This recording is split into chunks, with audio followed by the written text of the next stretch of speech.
Hey y'all, welcome back to Armchair CMOs. I'm Julie, and that's Vaughn. How's it going, Vaughn? Going great, Jules. How are you? Good.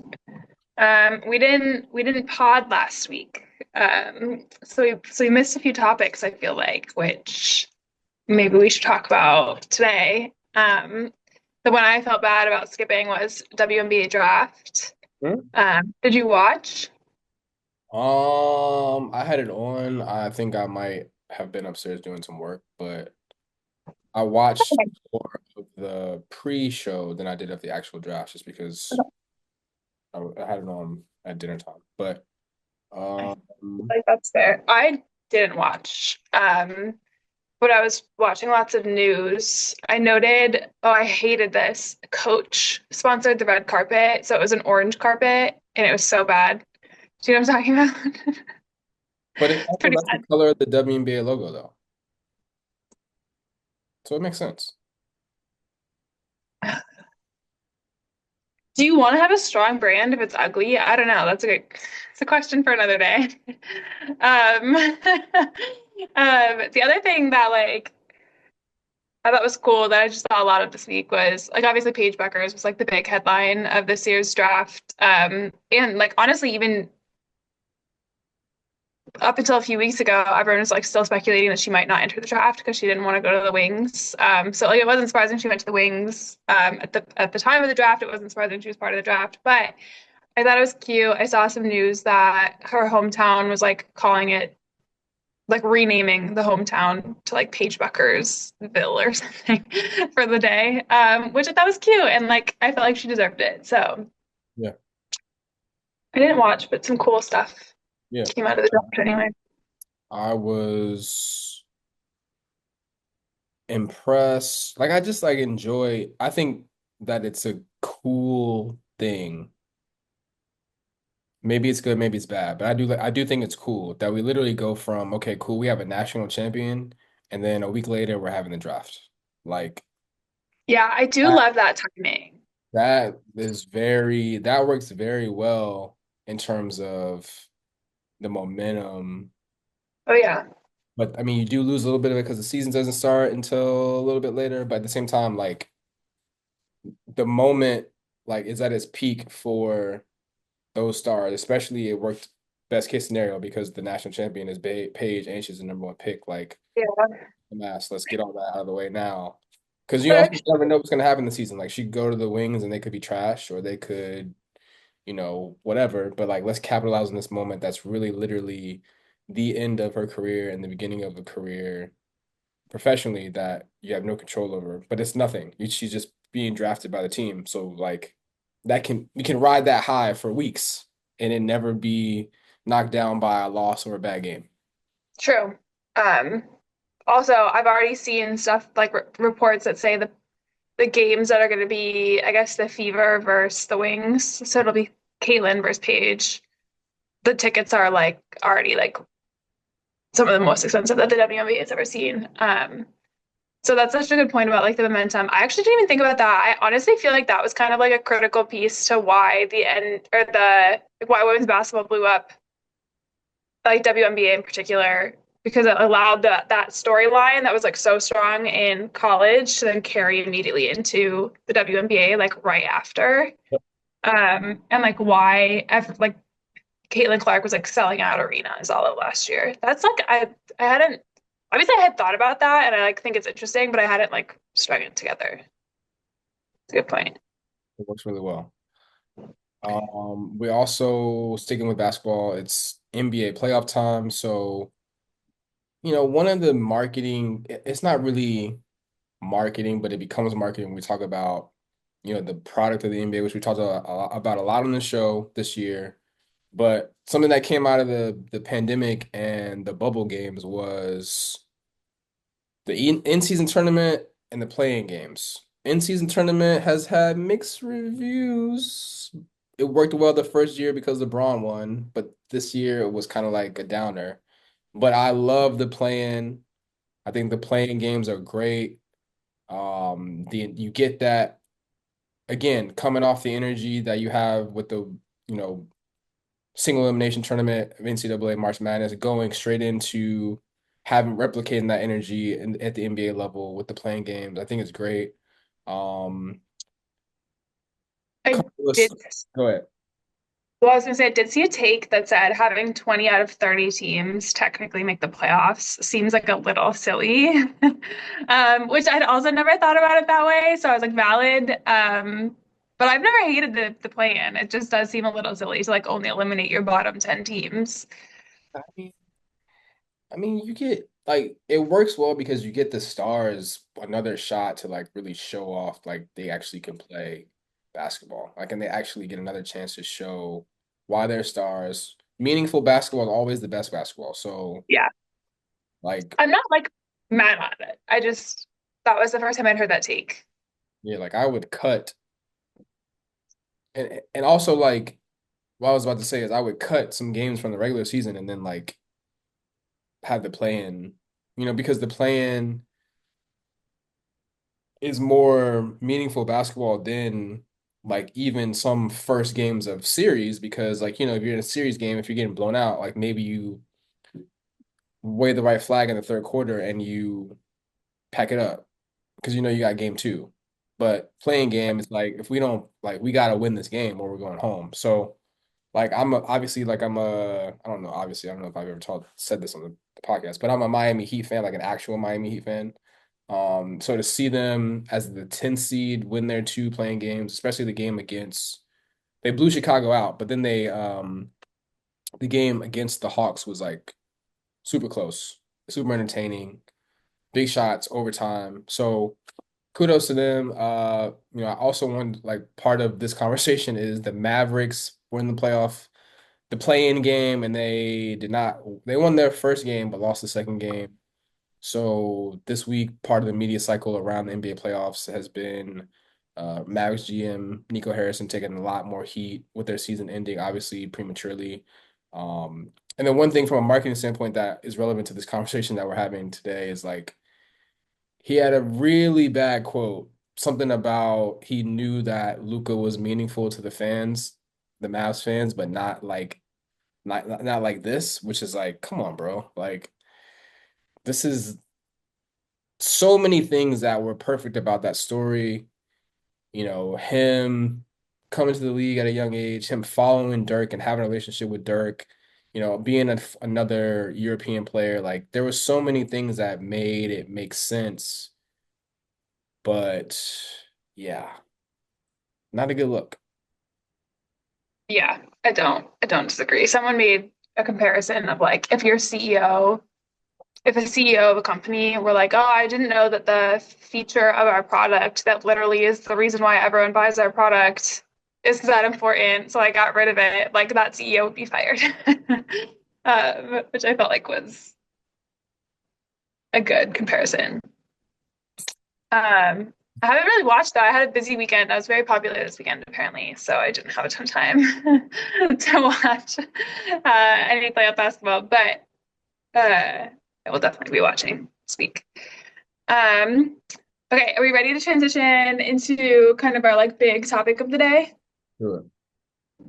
Okay, so we want to take today to talk about something that is maybe not, there's some news in here that came out in the last like week or two, but it kind of reminded us of a bigger topic that we wanted to delve into a little bit, which is like a slightly longer term trend we're seeing of the rise of like athlete centered or sports centered TV shows over the last, I want to say 5 years, but like definitely over the last 8 months, maybe.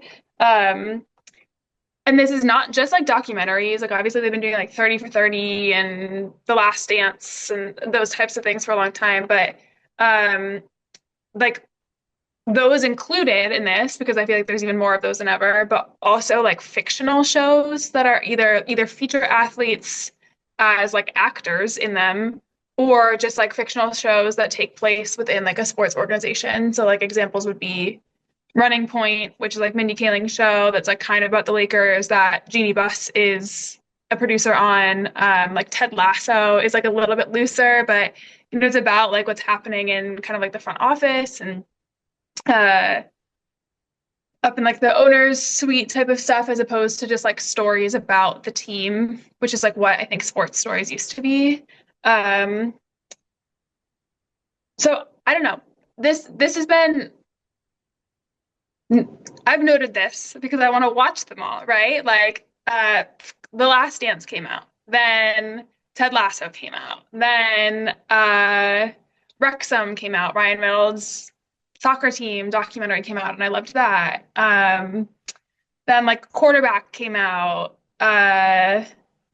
Steph and LeBron both have founded media companies over the last few years. LeBron's is Spring Hill slash like Uninterrupted, and Steph's produced Mr. Throwback, which has the actor Adam Pally in it, and it's like where it's like I think it's like parts of it are like based on true stories, and parts of it are just fictionalized. Like that's another fictional type of story I'm talking about. And then the news from the last few weeks that had me thinking about this again was like there was news that came out that there's a WNBA comedy in the works at Peacock, set for I don't know what debut. And then the other that was like really recent is Serena Williams was announced as part of a project to produce the book, the like famous Taylor Jenkins Reid book, Carrie Soto's Back, um, and to adapt that into film or TV for Netflix. Um, and so like that's there's clearly momentum building. Like it started slow with a few things starting in like 2020, 2021, and now there's like three things a week being announced, it feels like. So it just felt like something we should talk about today. Yeah, I mean, it definitely makes sense from, like we talked about, it makes sense for the brands and leagues, the teams and leagues to support it because it just adds to the storyline, especially the things that are the original behind the scenes documentary things that, you take the success of The Last Dance, but then you say, okay, cool, like that was documenting something that happened 20 years ago. Like, can we replicate this same energy right now? And that's what you get with starting five, which talked about the playoffs earlier, which was like great to have that moment, have that clip go viral of LeBron talking about, being the best player. But then Ant talking about not being scared of anybody. And then first round of playoffs, first game of the series, the Timberwolves just smacked the Lakers. So that just helps, right? Like all that helps. Like when we started talking about this, the thing that came to our brain is like, I mean, ESPN started this whole concept of ESPN original content back in the early 2000s and kind of like killed it. And it led to 30 for 30 being like blowing up and having like so many of those original 30 for 30s, like the first few years were just so good. Like the Spike Lee one with Reggie Miller and just so many of there's so I can name all of them. But I know you have no idea what I'm about to talk about, but there was a show in 2003, 4-ish called Playmakers, which was like a behind this, like it was a scripted fictional drama about an NFL, like a pro football team. And it had, you know, closet homophobia and drug use and a bunch of other things that were very like risky. And the NFL was like, turn this shit off. Like, but I think that like a show like that today would probably, I don't know, the NFL is still kind of conservative. Maybe the NFL, I don't know, maybe it still wouldn't work, but I felt like it'd be more likely to be because people loved it. Like people loved the show. NFL just hated it because it was like t pulling back the curtain too much. Um, and I think that that's a thin line that that the leagues I feel like have to balance because they want people to be entertained. They want people to feel connected to their teams and sports and their leagues. But at the same time, you don't want to give away too much juice. But we live in this new area where everyone's telling all their business anyway, and everyone's got a camera phone in your face or in their own face. So maybe Well, they'd be more likely to allow a show like that to exist now. and it feels like the only way to break through the clutter is like being authentic and like actually sharing. So it might be risky, but it also like benefits you to have like a real story. Right. Um, yeah, just quickly on your point about what how much it benefits like the teams in the leagues. I agree. I've been thinking lately about how much the like storylines and narratives matter to like engaging fans, attracting new fans, like like getting viewership. Like we talked about this in pieces, like when there's a big rivalry that goes on, or everyone loves to hate the team that keeps winning the Super Bowl, or like the Caitlyn and Angel Reese storyline, and like everyone loves Juju Watkins and like wants to see her do well. Like whenever there's a storyline, it just really helps. And we've also talked about this with like this is kind of initially how I got into the NBA was like I started to learn about the players through some of like the pop culture relevance. And then I started to care about the storylines as they like pertain to basketball. Um, so like putting more information out there about the players that and like helping to kind of develop these storylines and also like literally play out the storylines that were at play in a certain like league or something in a given year is a way of like actually like really engaging fans like see as an example of a negative of this year's men's March Madness. I feel like there was no storyline and that's why like I feel like a lot of people weren't really that engaged. Like there was no interesting like oh this underdog, the Cinderella story, or like these two players have been going head to head for years and they're gonna match up in a Final Four game this year or whatever. Like there was no really compelling storylines. I feel like and it led to a kind of underwhelming men's March Madness tournament. The reverse is like Anthony Edwards being so popular right now because there's just like so many storylines about him. Some are good, some are bad. Like some make him seem lovable and just talented, and some make him kind of hateable or like maybe like you were saying, like a little bit like risque. But like a storyline is a storyline and it's engaging. So whether it's like good or bad press, could be argued that it's like good for the leagues. Yeah. I mean, and we like can't not talk about how this is really jumped off by the whole concept of The Last Dance. Like the idea that that did so well. And part of the reason like, you know, you can people that can say it wasn't that big of a deal is just because we watched it because we had nothing else to watch. Like, okay, cool. But like it was really good and it did give insight that was like unheard before and perspective that people wanted to see. So like the idea that Netflix can and ESPN and these type of outlets can do stuff like that now in the middle of the season and have to wait 20 years to show it, like that makes a lot of sense. And there's a lot of value in that from a content standpoint. And I'm not sure what the relationship is. We could do research and find out, but like all of the it looked like when I looked at Netflix's documentaries, like they have all the 30 for 30s on there. So there's got to be some relationship between them and ESPN that makes sense. And it's also like collaborative that helps, obviously helps Netflix get more content that's related to sports because they're trying to build that vertical up.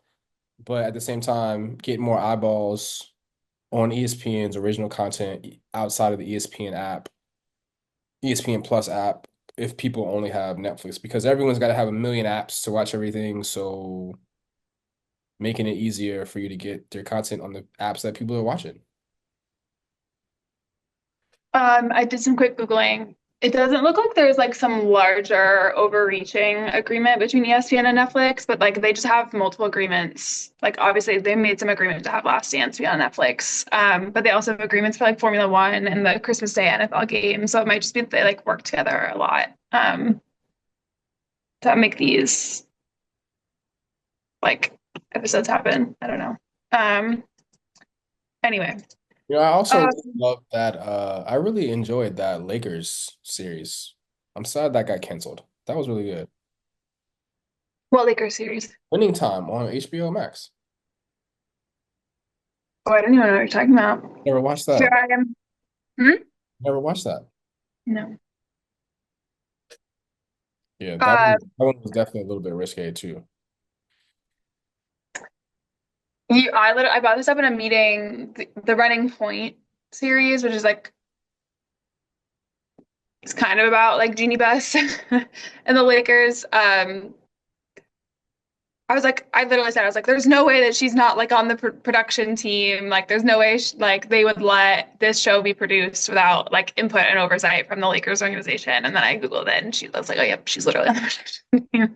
Um, so anyway, that's one way, I guess, is if the league or the team is like involved in the production of the episodes, like they can make sure nothing gets out that they don't like they really don't want to, you know? Okay, two other things. I wanted to talk about that, like I think are contributing to the rise of this trend is something we've already talked about in earlier episodes. I just wanted to like tie it back, which is like the changing viewership trends where younger audiences like have basically stated that they're more or as interested in like off the court news as they are on the court news, and like they're really interested in like the players' as personalities and um like some of the off court, off field, like components to their favorite athletes or teams. And like they want a lot of that content. So clearly a lot of this is just like feeding younger generations or in response to like that appetite from younger generations. The other piece is, and this is tied to like why it's good for athletes and teams, but um, as athletes are like becoming more and more like independent brands, like regardless of what team they're with, like they're becoming their own brand. And like a lot of them literally have brands. A lot of them like obviously have the shoes and the logos and they're like recognized by their logos, but like this also provides athletes an opportunity to like do more branding for themselves, like gives them more of a spotlight and maybe a spotlight that's like outside of like team content, which I think was historically kind of the primary spotlight. If we're thinking like last 10 years. And it gives them an opportunity to like tell you who they are and tell you like who they want to be, and then gives more opportunity for like stronger endorsements or potentially even like stronger contracts. So I don't know. Like it seems like a win-win-win, maybe for like the media companies, the teams and leagues, and the like actual players and the audiences. Four wins, maybe. I don't know. It feels like a little bit inevitable. But those were just like two factors I felt like were relevant. Yeah, I mean, I definitely think that, especially since it's been opened up by NIL, like you don't just see more of it, and it's not only pros, it's like anyone who is an athlete has the opportunity to build this thing for themselves and take advantage of the benefits that, playing a sport and, playing it well or playing a sport and then just having your own story or passion that you want to communicate and being able to turn that into something. I think that that's always been the power of sport, but I think like mainly specifically because of the combination of the advances in technology, which also basically are the reason why we led to NIL opportunities. Like it seems like there's more people, more athletes doing it more than ever. And that's kind of like necessary. Like it's necessary to keep people engaged because we always talk about this, there's so much content. Yeah, like you have to cut through and like keep the attention you already have. Yeah. Um, You know what made me think about that makes me think about like the fact that LeBron did Pat McAfee is like a clear sign of that kind of thought process, right? Like because even though LeBron is LeBron, even though LeBron has got his own thing, he's got uninterrupted and he's got the thing with Steve Nash, like because of the type of content and the type of media personality that Pat McAfee has become and how similar he is to the major leaders in that space right now, like it makes sense. And then it even to take it even further, like Rich Paul did it last week too. So that was a sign to me like, yo, they recognize that even though they have all these things that they have on their own to control the narrative, there's still value in going to other people, but then it's not like he's going to sit down with, I mean, for lack of a better example, Stephen A. Smith. Like he's not doing that. Like he's going to true. he's going to Pat McAfee when there's a reason for that. I feel like okay, there's yes, and that ties to something we actually decided not to talk about today, but I'll mention it briefly, which is like individual athlete brand building. Like I was just alluding to, that's kind of happening outside of like them as a player for a team or a league. Like our team as a, like teams have always been pushing like their star player and like marketing their star player, presenting them as like LeBron James is like the Laker, like this is your guy, Laker fans, and like TJ Watt is a Steeler and we love him because he's a Steeler and here's what he's done for the Steelers. But like outside of that, we're seeing more and more athletes like taking time to build their brands, like having podcasts like Angel Reese's podcast, the Kelseys having their podcast, like Devin Booker and Jared McCain like releasing vlogs. Like I noticed this a lot in tennis, but I saw it in like football a little bit this year too. Like players releasing highlight reels that like weren't produced by, for example, like the ATP tour or the team.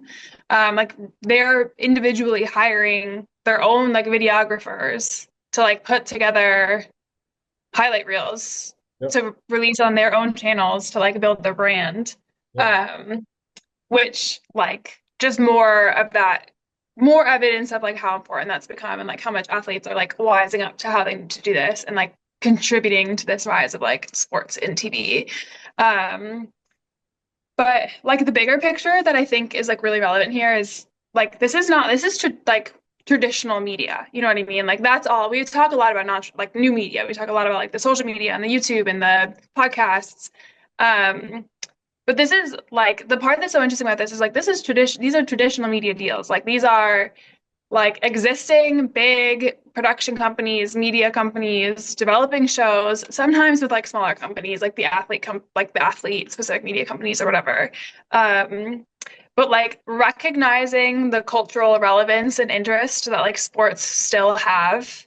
And like even after all this time, it's like growing, even I would argue, and like making big deals and like big shows, movies, whatever, developing books into movies about sports.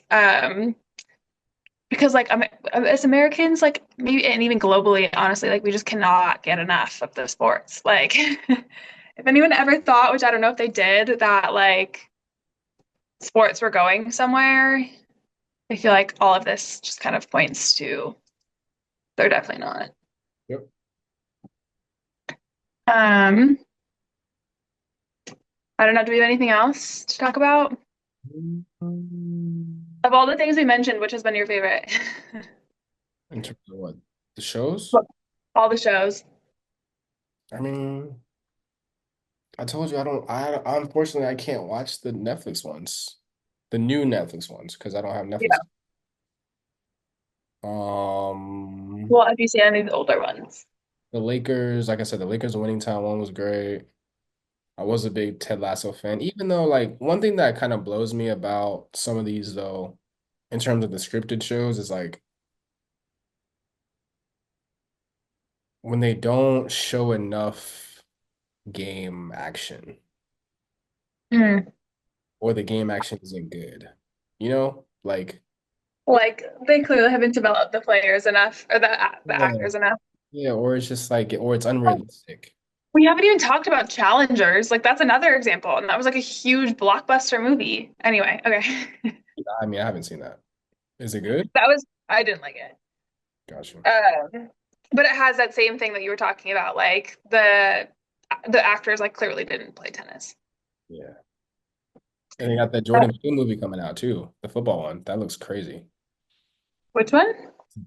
Jordan Peele movie called Him. It's about a football player. And he has to like Uh, it doesn't seem like it's like a scare. When I first heard about it, I thought it was going to be like a football player who was killing people, but it seems like he's like sacrificing to be great. So he's like doing some devil worship and stuff. That's what it looks like. oh, That's just speculation on my part, guys. No spoilers. I don't know anything about the movie. But I also didn't realize until I read it it's he's in college, which I think is also like another very interesting wrinkle to the story. Because usually you think of a story like that, it's about being the pros, but him being this kid, the main character being a college athlete is like extra interesting, extra relevant to the times. So we'll see. I feel like we are gonna start getting more college stories too. Like I was mentioning earlier, like old school football movies, like or not football movies, but like sports movies, where like Remember the Titans, and, like Miracle on Ice, which were just like iconic stories that were recreated. And then, like you mentioned, there's a lot of stories about like being in the pros. Well, Blue Mountain State was about college football. I What? have no idea what that is. You've never saw it? You never saw it? That was like iconic in maybe the early tens. You should probably watch it. Have you seen Blue Chips? No. Yeah, there you go. That's a Okay. movie. All right. Blue Chips is Well, the predicted NIL back in 1994. it's But pretty crazy. anyway, enough of my old memory lane, old guy movies. Um, yeah, I think that's all we've got for the week. I'm excited to see some of the stuff coming out, particularly Carrie Soto. I love the WNBA show through Peacock. Through Peacock should also be good. I guess we'll see like how this continues to evolve. Maybe I'll borrow someone's Netflix password so I can watch all this stuff. I like offered you mine, You have to send. although I don't know. You gotta send. Well, we can't talk about that. We'll get like quick about on camera recording that. I'll add you to my account. Okay.